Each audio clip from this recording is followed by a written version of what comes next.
Hi, I'm Shauna Coronado, and today we're going to be planting a grafted tomato. Now, grafted tomato is easy to plant, but it's a little bit different than the traditional tomato. With traditional tomatoes, I lay them on the side, dig a trench, and plant them that way.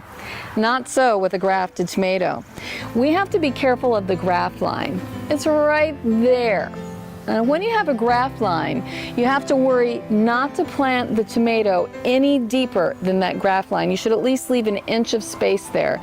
And the reason why is the root of the plant is a super powerful tomato. And the grafted top of the plant, if it's allowed to touch the soil, will then revert back to the original tomato that it was and will no longer have the superpowers of the roots. I want a superpowered tomato, don't you? And so here's how you plant it. Okay, dig a deep hole about 6 inches for your tomato start. Add organic soil amendments and fertilizer to the bottom of the hole. Then address the graft line. Hello, graft line. Okay, I'm teasing you.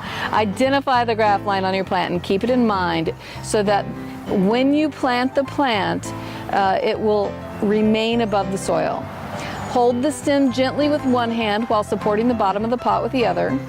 Do not pull on the stem, as this could fracture the graft point. That would really be a bummer.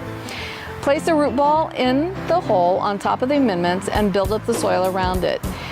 Make sure that the soil does not go above the graft point. You want to water that in deeply and then add your support system or cage around the plant. Now, when you add the support system and cage around the plant, the important thing is that none of these stems, fall down and touch the ground in any way, because remember, it'll revert back. So there you go. Easy as 1, 2, 3 way to plant a grafted tomato. From our garden to yours, it's junk seed.